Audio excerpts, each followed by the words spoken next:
Well, again, thanks for joining us today. This is Krista here from gShift. And I also have in the room with me Marc Hill from Digital Giants and Logan Hello. Miller from gShift. Hello. And so we're going to take some time today and talk about proving audience engagement with kurls analytics. And so, as I mentioned, those are your hosts today and our pretty faces. And just a couple of housekeeping issues. The webinar should be about 30 minutes long, so we're not going to keep you for the whole day or anything crazy like that. And we are recording this, so if you do have to jump off or you do want to end up sharing it with somebody else in your office, there'll be the opportunity to do that afterwards. And we'll have a Q&A session at the end as well. So lots of time to answer questions and type them into the chat box as we go so you don't forget your questions. And so we're going to really dive into some case studies today. And as marketers, we love case studies. We love understanding the actual application of the technology into a world that we know. And so we have 3 case studies we're sharing today that's all about our kurls analytics product, which is used to track content performance, engagement, measurement of a campaign, even through to ROI. And so the 3 case studies that we'll be taking a look at are, there's one influencer marketing campaign, and it's all about Maybelline Canada. We have a multi-channel campaign that Marc Hill will talk about, and it's with YMCA Calgary. And then Logan's going to chime in and walk us through a social/influencer campaign with Northpaw. So, yeah, and so before we jump into the actual case studies, just a couple of slides about the companies on the call here today, and a little bit about the technology just to form the baseline. And so I know many of you on the call are familiar with gShift, but just quickly, gShift's been around since 2009. We have a technology platform that's really all about web presence analytics for digital agencies and digital teams. And we're all about big data for content optimization, SEO, influencer marketing, offsite analytics, and we really have an innovative outlook on the digital marketing space and what digital marketers should be able to do with data and dashboarding and reporting. We've been around, obviously, for a handful of years, made the Profit 500 a handful of times, so we're doing something right. And then just a little bit about Digital Giants, and I'll have Marc chime in. Sure. We believe that all brands should be digital giants, and we help organizations be easy to find, be top of mind, and also become digital giants. So we do that through, we've been partners with gShift from day one, pretty much, and we work in the same space, and we help organizations really determine how they can build their web presence through content search and social, and also through online advertising. And as you're going to find out in a few minutes, how we work with influencers as well. Awesome. Thank you, Marc. And so just a little bit about the technology to form the baseline for the case studies. I recognize some of the names on the who signed up for the webinar today, and you're familiar with kontextURLs. But just briefly, kontextURLs, or kurls, as we call it for short, because kontextURLs is a mouthful unless you say it 400 times a day like I do. kontextURLs is all about bringing context to your content. And so really at the core, it's an analytics system, and it's what we call an enterprise smart URL system. So think of a combination of tiny URLing like a bit.ly combined with cookies, and that's sort of the technical aspect of it.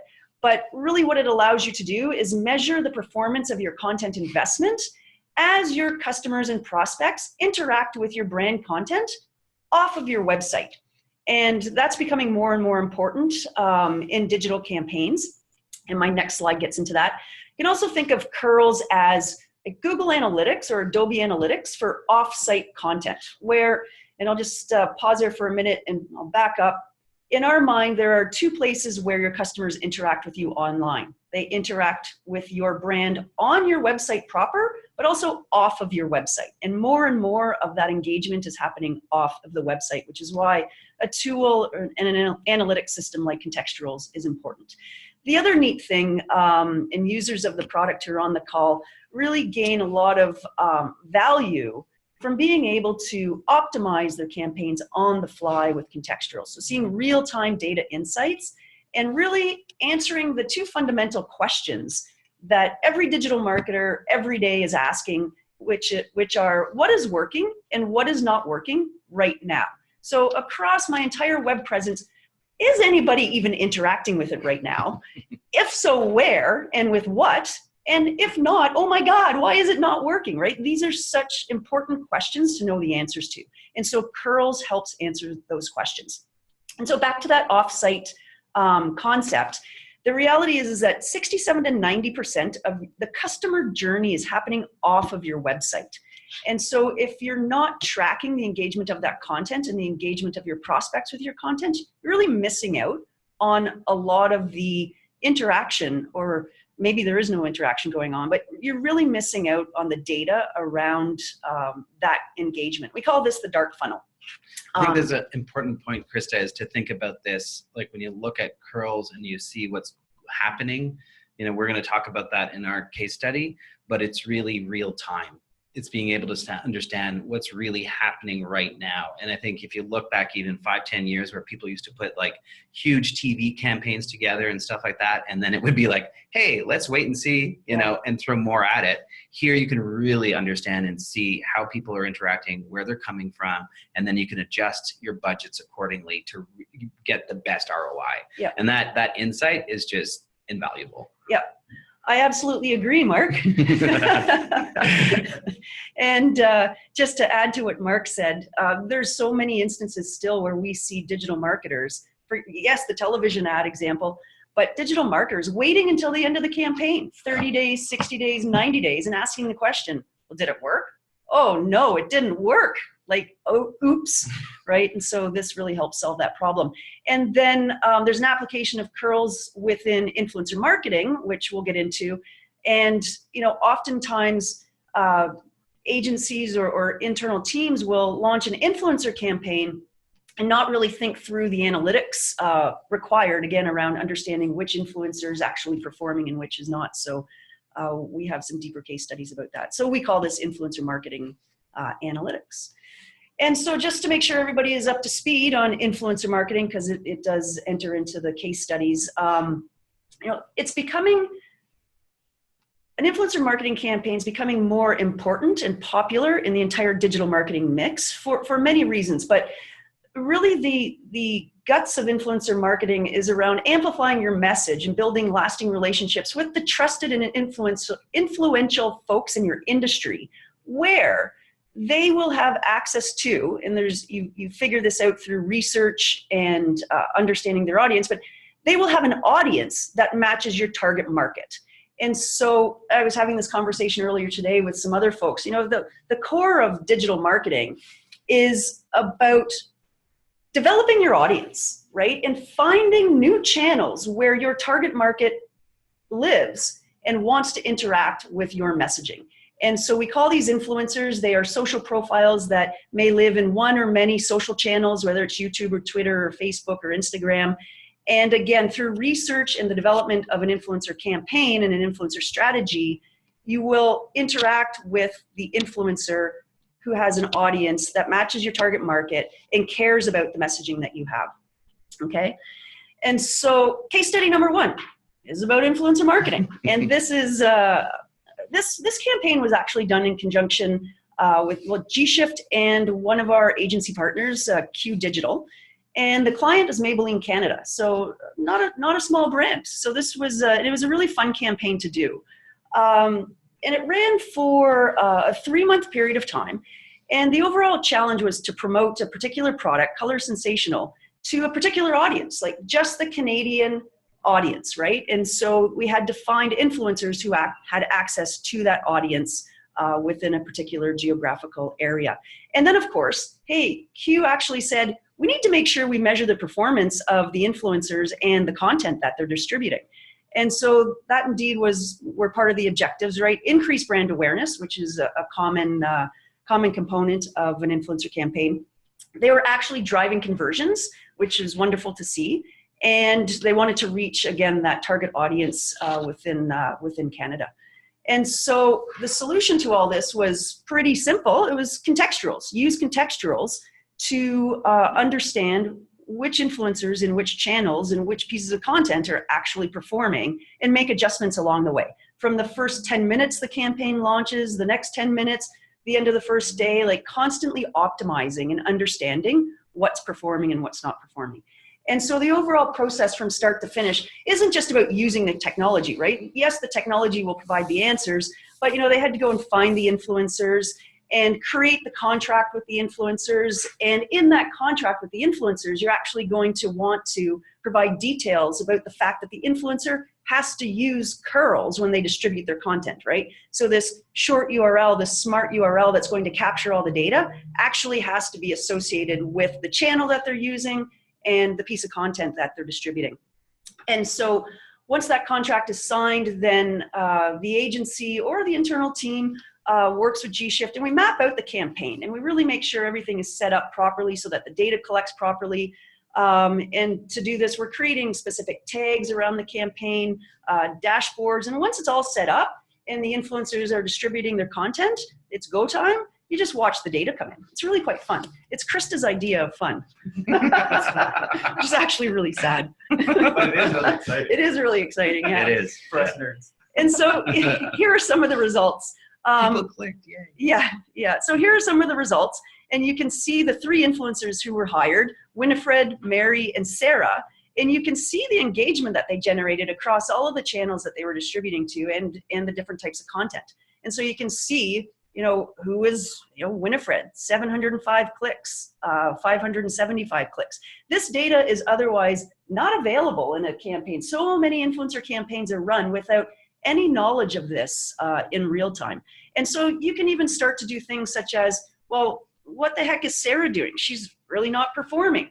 Maybe we ought to fire Sarah, right? Maybe she shouldn't continue in the campaign and we should go and look for another influencer. Now just hold that thought on Sarah, because there's some other conclusions that we were able to draw from the data. Over on the right is a screenshot of engagement by channel. So these are the different channels that the influencers distributed their content to. The channel called Communities was a content distribution platform that they used, but they also distributed the content out into YouTube, Facebook, Instagram, etc. So you can see where they are getting their most engagement from. And Twitter, I sort of laugh at Twitter because I don't know what's going on with Twitter these days, but not a heck of a lot of engagement. So just some really interesting, and this is where you can start to make decisions on the fly, which is, okay, what's going on with Twitter? Maybe we ought to look at the message that's being distributed, or maybe we just ought to trash it completely from the campaign. And so here's a bit of a customer journey. So we have Mary over on the left, and we have Winifred over on the right. And you can start to see, and this is a customer journey, a content pathway, and you set this up in the software, but you can actually start to see conversions happening and which pathway is actually producing the most conversions. So you see over on the left, Mary brought in 307 clicks or engagement or people who were looking at that content, but only 3 went to the next step, but then 34 other folks came in directly to that piece of content. And so you start to think, well, that's really not working so great.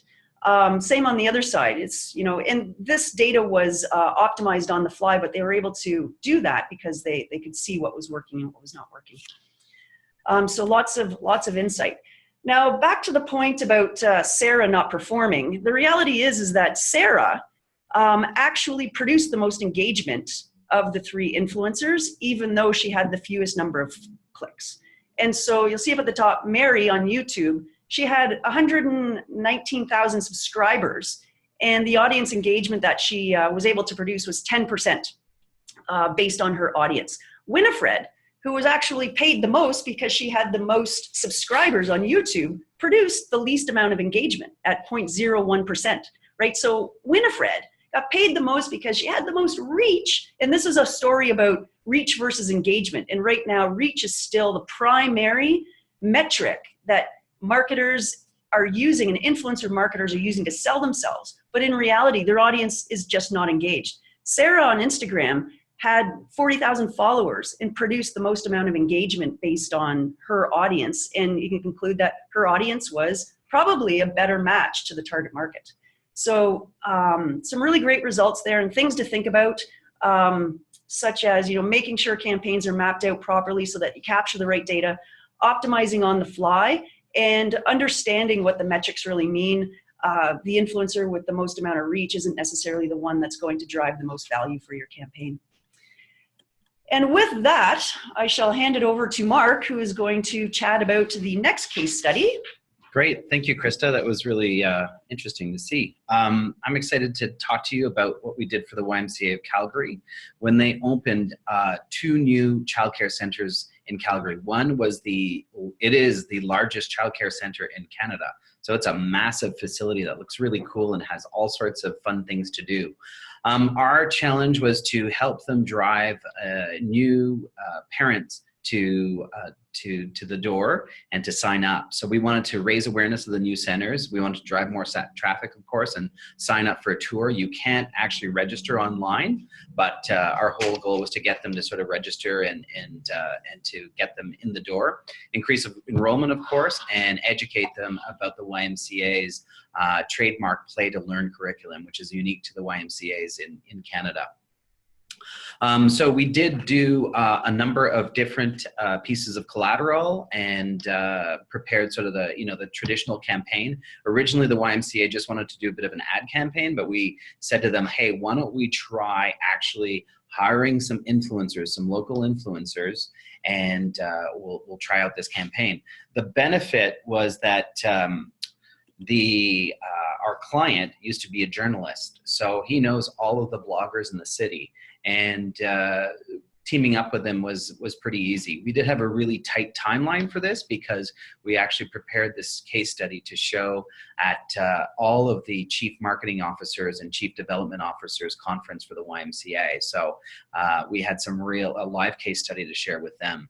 So what we did was we put together a multi-channel online marketing campaign. So that really is, looking at social, looking at content, search, everything, creating some landing pages and updating the website, and of course using kontextURLs and everything that we did. We went out and we partnered with these 3 bloggers. One was a dad, another were 2 different, Tina and another one escapes me her name, but anyways, and then we pitched them with a few different ideas of the content that they could actually create for this, and most of them really wanted to focus mostly on the outdoor play aspect because it's magnificent the way they've set it up, and outdoor play is so critical for preschoolers, and then also they wanted to talk a little bit about the Learn to Play curriculum for the YMCA. So our campaign was set up in just a few weeks. Content was put together, landing pages put together, everything, and then we launched it, and we started to see what was going to come out of it. So we had of course, some paid social, Facebook, Google grants, and Google AdWords, campaign measurement tools with kontextURLs, and all our different creative that we could test and see what was working the best. And of course, our stories, the curls that we had given to our influencers as well. And here you can see the content engagement timeline.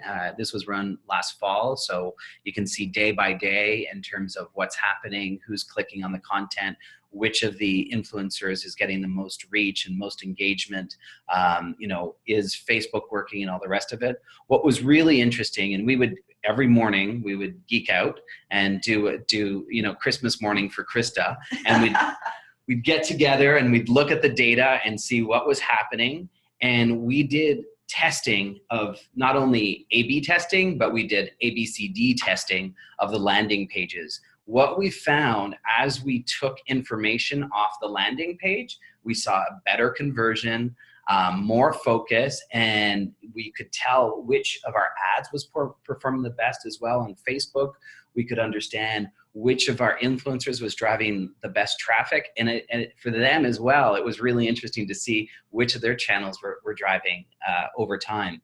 And now, we're a year out, and it's really neat to see the influence on the SEO in terms of these articles, these blog posts. We can see how they're helping to rank for the specific keywords as well. So that anchor text and that work that we've done with those influencers continues, as we say, once you invest in content and put it online, it'll continue to pay dividends over time and over and over and over. So that cannot be ignored.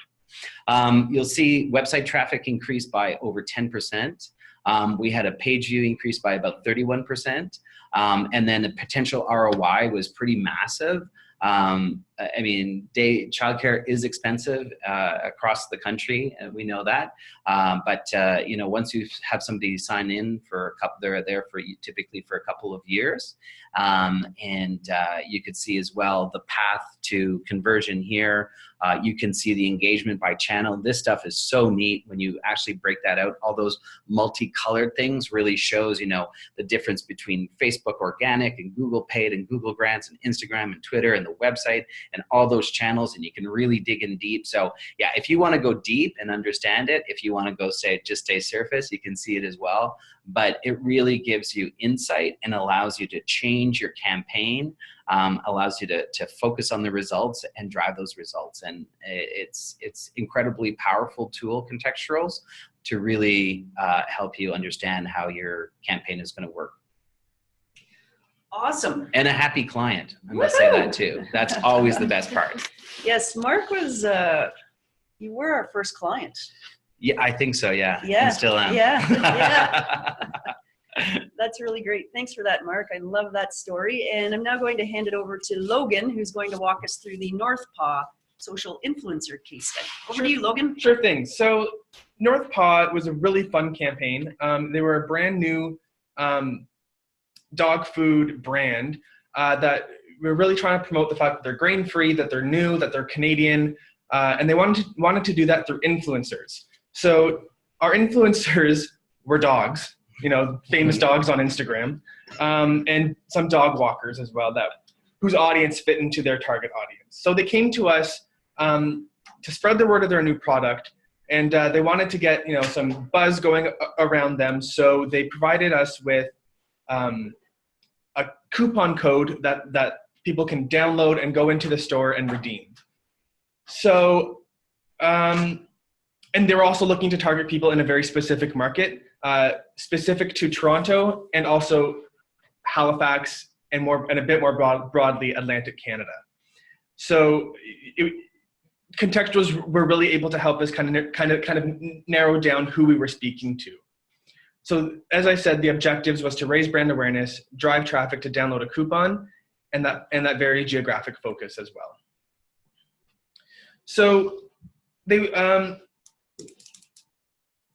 the solution was for us to do an influencer campaign on both Facebook and Instagram, and we measured the components with kontextURLs. So each of our influencers, owners, I guess you would say, received a unique kontextURL that they were to use on all of their posts. So for Instagram, it's traditionally not really a platform where you click.